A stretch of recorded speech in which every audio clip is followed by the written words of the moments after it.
Hey everyone, and welcome to the ESO Summerset patch notes review. I'm gonna kind of just briefly go over the patch notes, like read them, and give you my first impressions on the things that I'm kind of interested in. And I haven't read through these yet, so I'm pretty excited to see what is going in these patch notes. They look like they're really long. Here they highlight that Battlegrounds is going to be base game now and is available to all ESO players, well, once Somerset is on the live servers. And the Morrowind content and Warden class can be purchased separately in the Crown store, which is pretty exciting. Alright, so I'm going to scroll down here, and the Somerset Zone. I'm going to just briefly go over this. You can travel there using the Way Shrine, and I guess creating a new character and doing the tutorial is going to send you to Somerset now instead of Morrowind, because it's the next chapter, so it kind of makes sense. You can accept the Queen's Decree quest from the story section of the collection UI, and also a note in Artaeum if you social jump to someone there, so that's how you would get to the new zone. Okay, this is what I'm looking forward to, the Citric Order skill line. So these are the active abilities. Time Stop. It slows down the passage of time, so slow it eventually freezes, stunning all enemies in the area. That sounds like a really cool skill that's going to be really useful in PvP. I imagine it's going to cost quite a lot. I'm looking forward to seeing how these skills actually look and function in-game, and how much they're going to cost. It's going to be interesting to actually test. Imbue Weapon. Enhance your weapon with energy, causing the next light attack to deal additional damage. That's kind of interesting, but I don't know. I'm not really a fan of this like light attack and heavy attack meta, so anything with light attack kind of bores me. Acceleration. Bend time and space around you, increasing your movement speed and the power of your critical strikes. That sounds really interesting. That sounds very good for Nightblade in particular.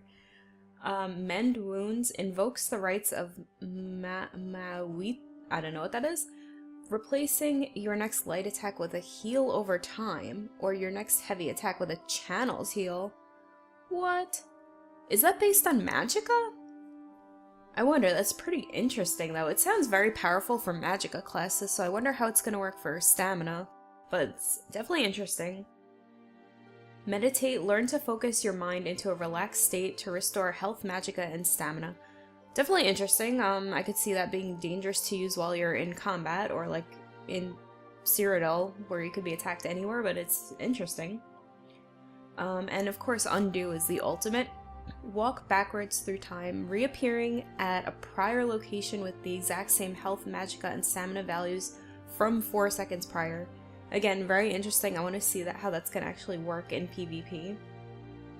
I'm going to kind of skim over the trial. I'm not too interested in that. Jewelry crafting is something I'm definitely interested in. So let's see. You're going to be able to craft, upgrade, research, and transmute rings and necklaces. The skill line and the use of jewelry crafting stations are only available to players who own the new Summerset Chapter, but anyone can use crafted jewelry, so if you don't own it, you can buy it or get it from other players, which I guess that's good. Kind of sucks that it's limited to Somerset owners, but whatever. I imagine next year it's maybe going to be made base game like Morrowind, like Battlegrounds in Morrowind. To gain the new skill line, simply touch one of the new jewelry crafting stations found all over the world, in towns, cities, and set crafting locations, okay? Just like with blacksmithing, clothier, I don't know why that word, I have issues saying it, clothier, and woodworking, you gain inspiration, which is crafting experience, in jewelry crafting by deconstructing items, in this case rings and necklaces. You gain less inspiration for deconstructing jewelry that you crafted yourself, and of course any rings or necklaces obtained before update 18 can't be deconstructed, which sucks if you've been hoarding them. But they can be used for research or upgraded with platings, which is cool. I guess platings are the tempers. That's what the tempers are called.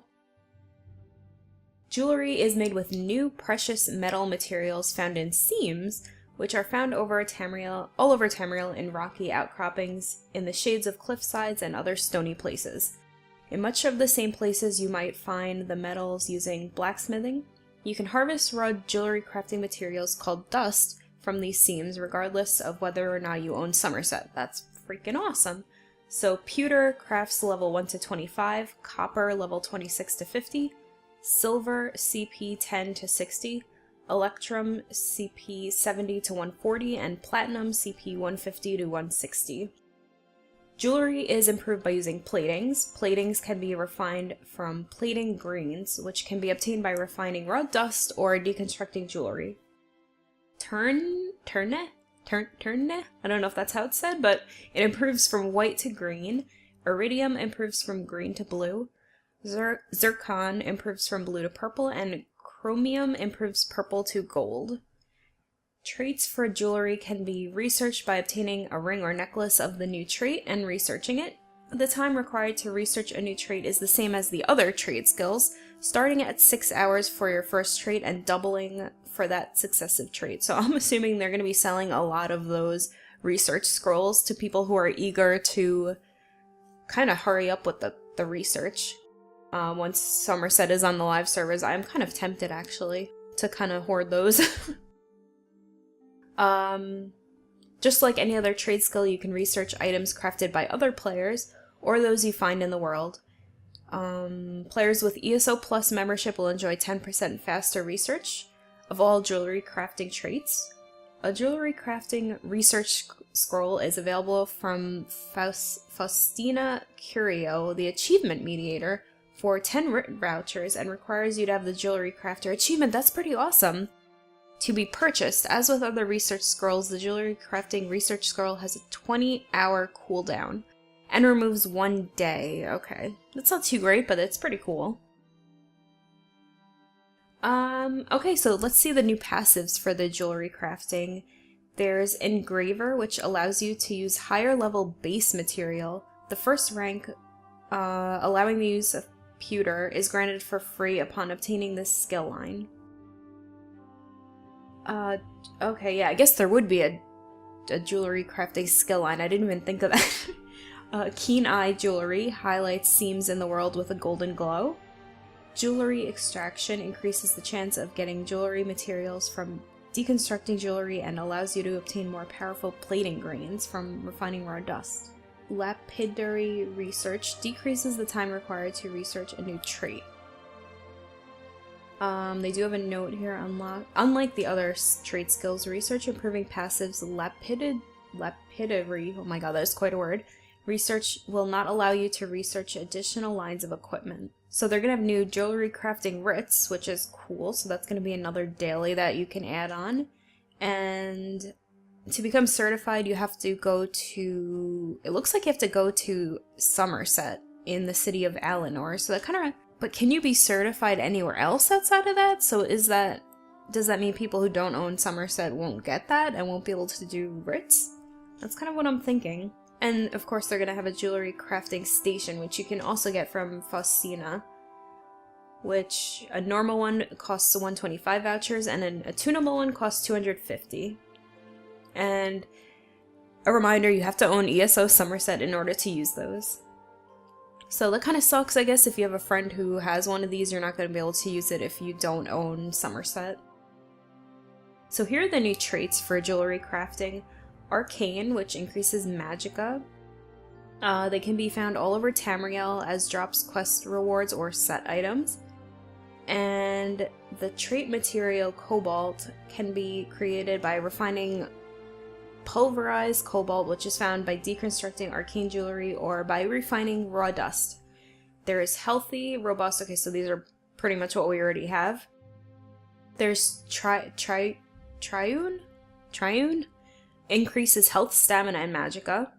Harmony increases the power of activated synergy effects. I could see that being really strong for groups in both PvE and PvP. Swift increases your non-mounted movement speed. Infused increases the power of the enchantment on that piece of jewelry. Protective increases physical and spell resistance. And Bloodthirsty increases the damage you deal to low health foes. I can see that being really useful. What is this? You can purchase the trait material which is Slaughter Stone from the War Researcher in each alliance base for 100,000 AP. That's interesting.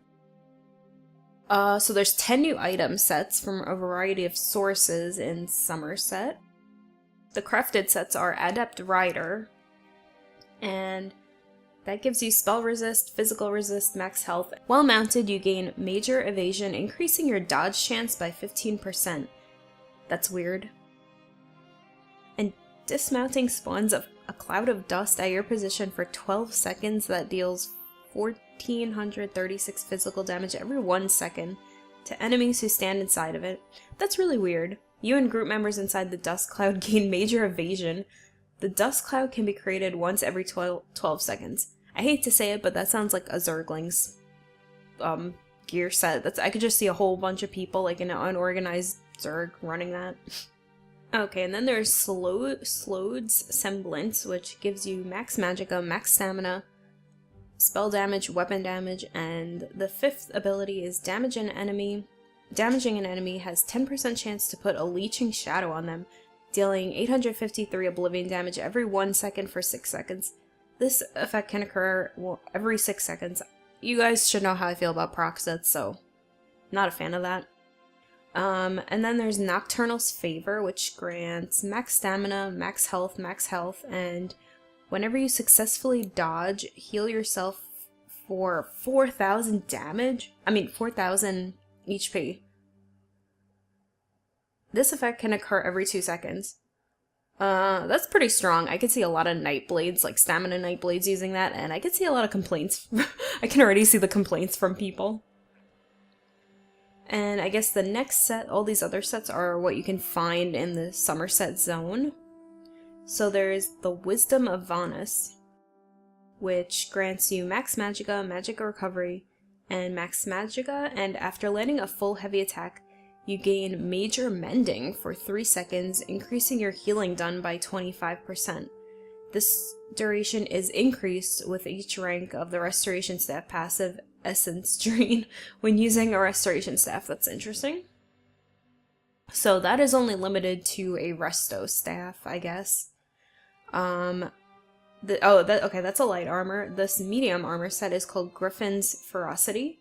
That gives you weapon critical, weapon damage, and after dealing direct damage, gain minor force and minor expedition for 3 seconds, increasing your critical damage done by 10% and increasing your movement speed by 10%. And then the heavy set is Grease of Gloom. That gives you max health, healing taken, max health, and when you take damage from a single target direct attack or ability, you have a 10% chance to become a living shadow, causing your light and heavy attacks to heal you for 40, and gaining major evasion for 5 seconds, increasing your dodge chance by 15%, and that occurs every 15 seconds. I don't know, what is with these major evasion sets? There's a lot of sets that give you major evasion. These are the trial sets. I'm gonna kind of skim over those because I'm not really interested in that. I'm sorry if I'm skimming over things you're interested in, but I don't really care. There's some new collectibles. An emote, a pet, a memento, a feather, which is cool. Citric portals. They are invisible to the untrained eye. Only those with the See the Unseen passive, granted as part of the Citric skill line, can see these portals and interact with them. They appear rarely in similar places to those one might expect to find enchanting resources, near ancient ruins, destroyed buildings, and other relics of the past. The portals contain items based on your location, on the location you find them in. This includes a random set item from the set that can drop for monsters or treasure chests. Okay, oh wait. So they're gonna be in every zone? Because here it says, if you find it in Ordon, it might drop an elegance set piece. So it seems like they're gonna drop, these portals are gonna be everywhere in Tamriel. It can drop in a potency, essence, or aspect rune. It's never going to be a Ta rune, which is good. You get at least a green quality and maybe up to a gold. The Essence Rune can be any Essence Rune currently in the game, including rarely a Prismatic Rune. And the potency will be based on your level or passive rank in a 50-50 split.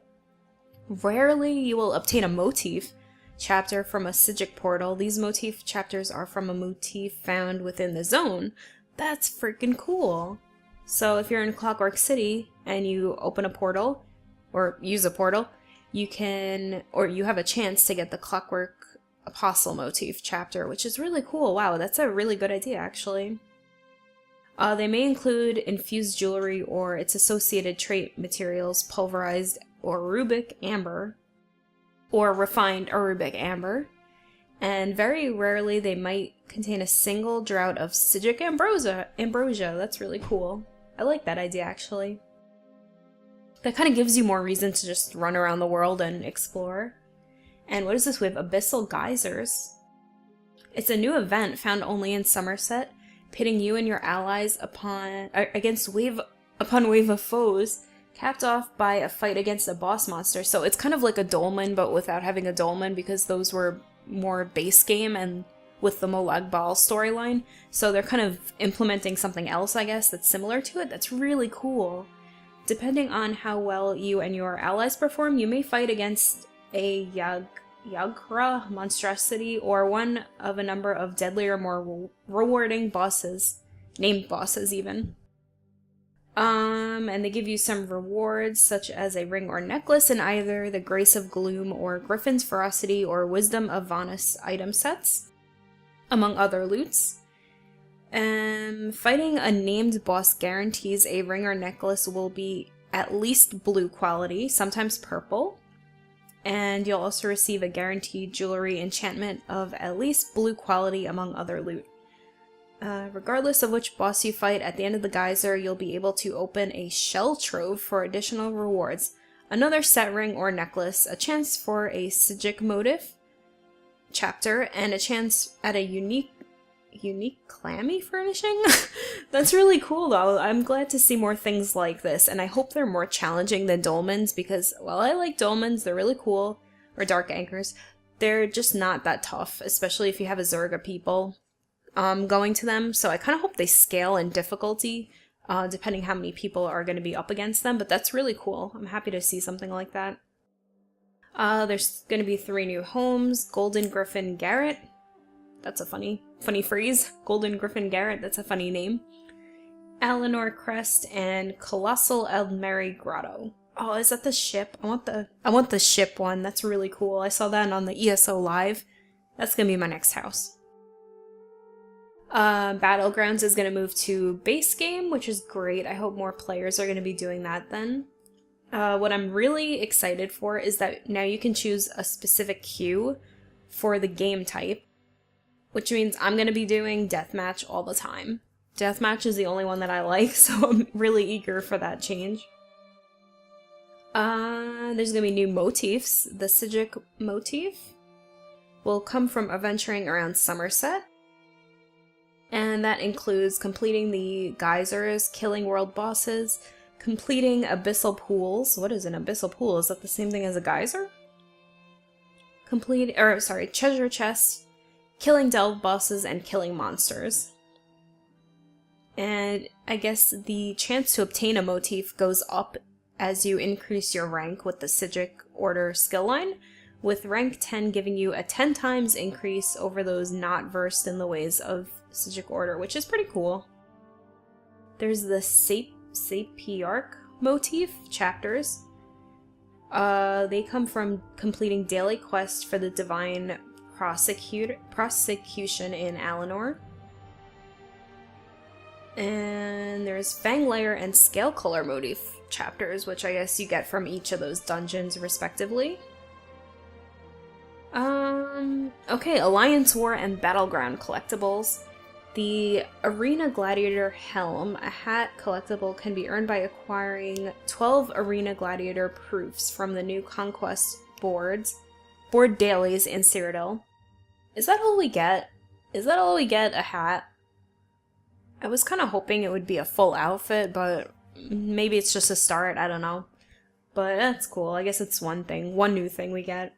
And there is also outfit style pages of Fanged Worm and Horned Dragon equipment that can occasionally be obtained from Battlemaster Riven's reward boxes, which... oh, okay, that's from your Battleground looking for group thing. Kind of sad that's not in Cyrodiil, but it gives me an excuse to do Battlegrounds, so that's cool. There's new Alchemy Reagents. Clamgall is an offensively oriented reagent, while Powdered Mother of Pearl is more defensive oriented, granting new combinations of survival effects. That's cool. So that's gonna be new potions? Okay, that's interesting. Crown Store gifting, that's cool. You're going to be able to send Crown Store gifts, and as usual, the champion point cap is going to be raised by 30 points, 10 in each red, blue, green constellation. So the new cap is going to be 750 CP. That's just going over the templates. I think these are just some fixes, yeah, to the DLCs. I'm going to kind of skim these.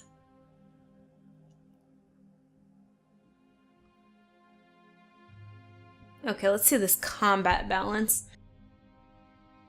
Rebalance the light and heavy attack damage scaling ratios so that light and heavier attacks now scale their damage in the same way normal abilities do. Max health, max stamina is now a greater contributing factor. That's actually really interesting. I mean, I don't like being forced to use light and heavy attacks. That's not a change I liked, but I guess whatever. It's whatever.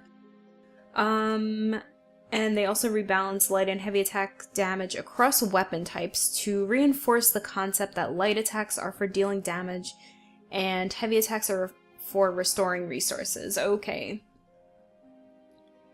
Light attacks with these things will do more damage. Light attacks with two-hander weapons will deal less damage. Heavy attacks with Destruction Staff Resto weapons will deal more damage. Heavy attacks with two-handed, one-handed shield, dual-wield bow will deal less damage. Okay, I don't know, I'm like confused what changed. The following can now be dodged. Deathstroke. Couldn't that be dodged before? Unless I'm wrong, I don't know. Maybe. I'm probably wrong. Summon Shade and its morphs. And the Maw of Infernal. Okay. The following cannot be dodged. Arrow Spray, Overload, Heavy. Overload and Morphs, heavy attack only. So only the heavy attack can't be dodged, right? Because that would be like a little OP if the light attack one couldn't be dodged. Noxious Breath, Puncturing Strikes, and Morphs, snare only. I'm not sure what this means. Does it mean that the snare can't be dodged, but the damage can? That's kind of what it sounds like to me. Razor Caltrops, Eternal Hunt. What? That can't be dodged? Why? That's stupid. Defiler. Okay, blah blah blah. Okay, why are they making proc sets not dodgeable? I'm very unhappy about this. I hate proc sets, and I think they should be dodgeable. The Shadow now only affects critical damage and does not affect critical healing. Ooh. Ability changes. Okay, these are player abilities. We've made numerous ability changes with this latest update. Some have global implications, while others are specific tweaks and quality of life changes. Some of our major goals with these changes include improving unpopular abilities. Oh god, hope they don't nerf anything. Blah blah blah, okay. Buffs and debuffs. Empower. This buff category now increases the damage done by your light attack. Yeah, I remember they said this already. By 40% instead of increasing the damage done of any attack by 20%. I don't like this pushing of the light attacking. It's meh.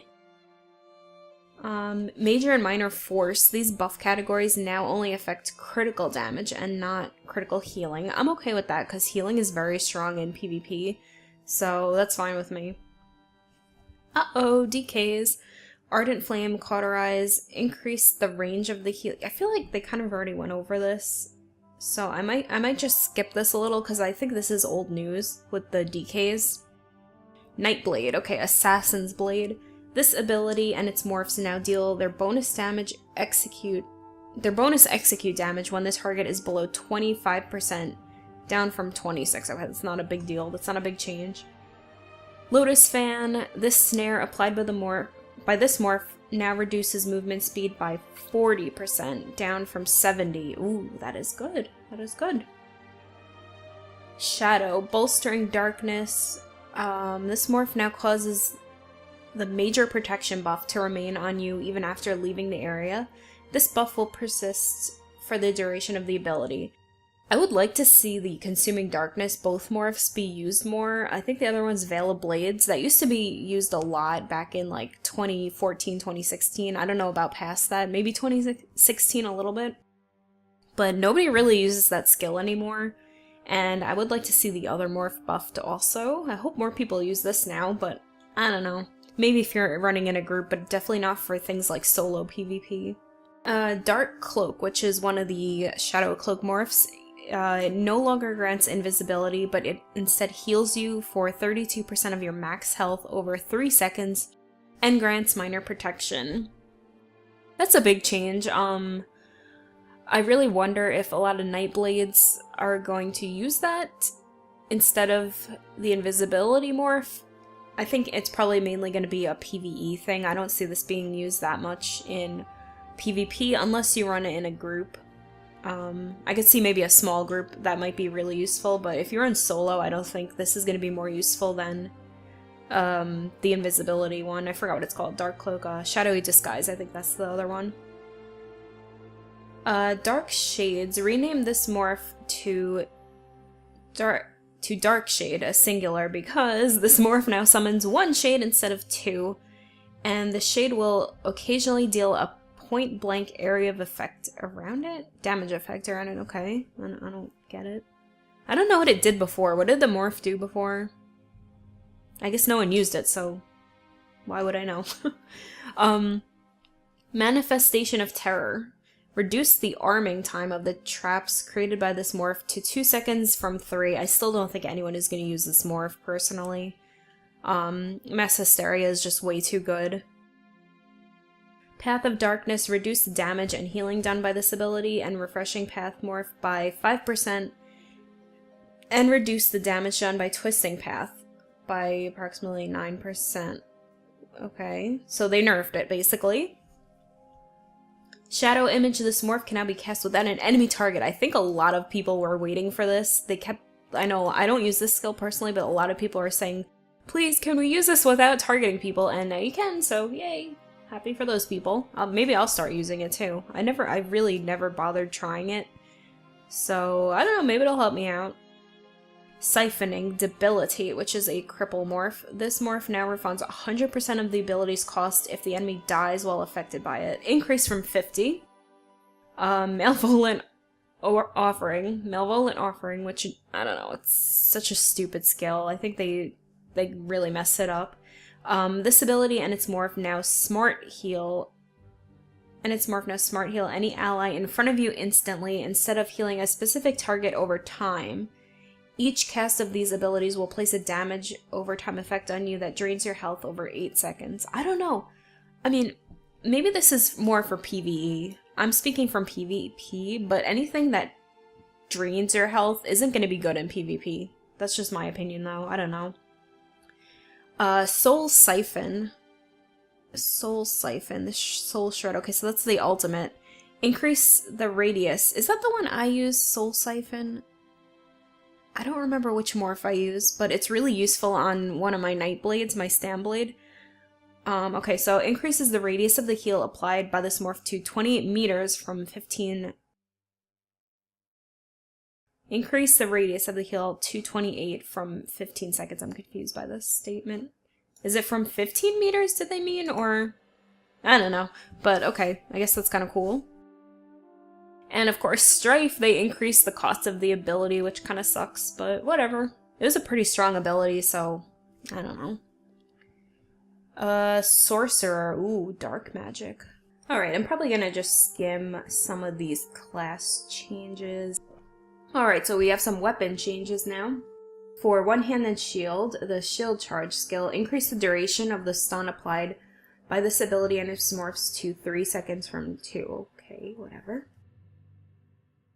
Dual-wield Deadly Cloak, or reduce the damage done by this morph by approximately 15%. I don't think it did that much damage anyway, so it's kind of whatever. Rending Slashes, the snare applied by this morph now reduces movement speed by 40, down from 50. Okay, it's a start. I like to see the snares be a little bit nerfed. I feel like too many skills have snares on them. I think only one skill in each class, for each class, only one of their skills should be able to give you a snare, I think. And, I don't know. Maybe that's dumb, but that's what I think. Because too many skills right now have a snare attached to it. And that's why I feel like I'm always, standing in molasses or something. I can never move in PvP. It's so annoying. Bow, Rapid Fire, the ability, or this ability and the Toxic Barrage morph now grant you CC immunity while you are channeling. Meh. I think they're kind of making it like, Soul Assault.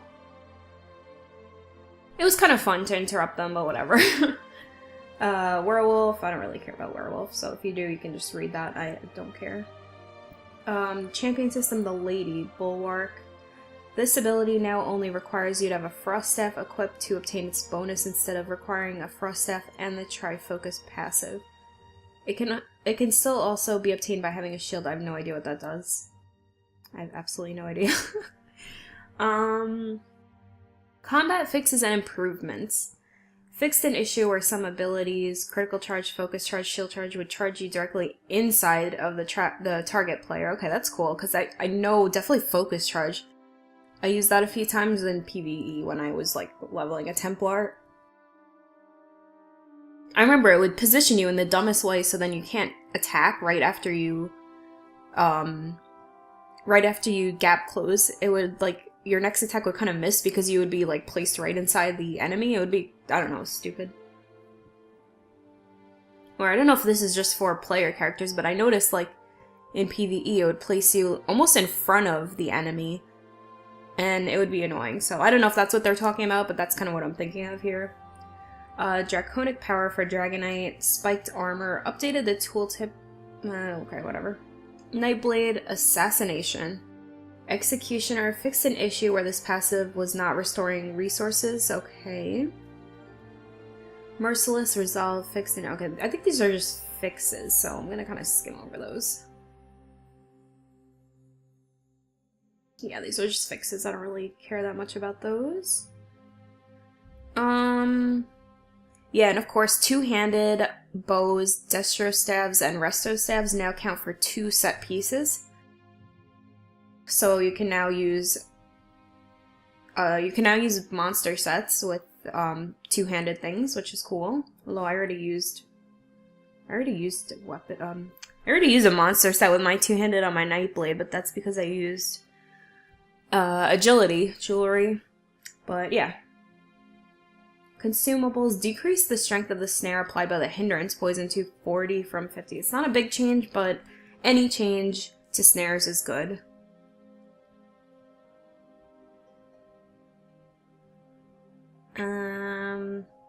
Alright, I'm gonna kind of skip these. I'm not really too interested in these. Some fixes and improvements to PvP refactored the implementation of a number of character passives and abilities to improve server performance. I'm pretty sure we've seen this before. I'm hoping this time it'll actually work, though. I don't know. I'm not, too hopeful, but I'm, cautiously optimistic. It would be nice if it worked. Because PvP performance has been really bad this patch. Really bad. And they adjusted the draw distance around all keeps in an effort to improve client frame rate, and fixed an issue that would occasionally cause keep pieces to appear invisible. I would see, randomly where parts of the keep would just, build itself. It was so weird. Battlegrounds, added new battleground camps to the cities of Daggerfall, Daventwatch, Vilkelgard. I guess now that it's base game, so that's pretty cool. I'm happy about that. Ooh, there's a Battleground King achievement, and it requires you to control at least 2 capture points simultaneously on a Crazy King match. Okay, that's kind of cool. These are basically just the AP changes with the credit list. I'm gonna kind of skip that. I'm not too interested in that. These days, I don't know, I don't really play PvP for AP anymore. There's really nothing I need with AP because the rewards are so crappy. So I'm gonna just kind of skip that. They said it on ESO Live and I really don't want to go over it. But yeah. That's the AP changes, AP credit list changes. Quests, of course there's gonna be some new capture quests in Cyrodiil. They're supposedly buffing monsters and guards in CP enabled campaigns. I don't like that. I like PV, like Cyrodiil, to focus more on player versus player, not like PvE things, so that's to me. And I think these are just changes. I'm not really interested in any of these. I think that might be kind of everything that I am interested in. These are some bugs that you might encounter on the PTS, and yeah, these are the comments. I like this. Go, the Natch boats are out. Okay, so that's pretty much the patch notes. I'm sorry if I skipped over whatever you were interested in. I just can't read that much. My voice gets tired. Yeah, I think the changes look pretty good. Actually, I'm surprised that there aren't any really major changes to the classes. There are some, like, there are mostly just buffs to the underused skills, which I think is good, but I think they didn't really do enough for some skills. I know Dragonite, I think, looks pretty good. I think a lot of people are happy with Magicka Dragonite. I'm not sure about Stamina. I think Stamina might have been buffed also. So that's good, but no, like, huge major changes. So I'm pretty happy. I'm actually looking forward to a lot of PvE things, which is surprising. Like the Citric Order, jewelry crafting, which I guess these tie over to PvP too, but things like the Geysers, I forgot what they were called now, the Abyssal Geyser, and the Citric Portals, I think they look really cool, and I'm probably gonna have fun with that, hopefully. Looking forward to those, but yeah. I think these patch notes look pretty good, I'm pretty happy, but of course they're gonna be adding more things in later PTS versions, so next week, I think, and like the week after, there's going to be more changes to the PTS and they're going to be adding more changes in, I'm assuming, if it's like the other updates. So I'm eager to see what else they add in. And if it's anything major, I'll probably record it and share it with you guys. So thanks so much for watching. I hope you enjoyed this video. Let me know what you're looking forward to in Summerset in the comments. And I will see you guys soon in the next video. Bye guys!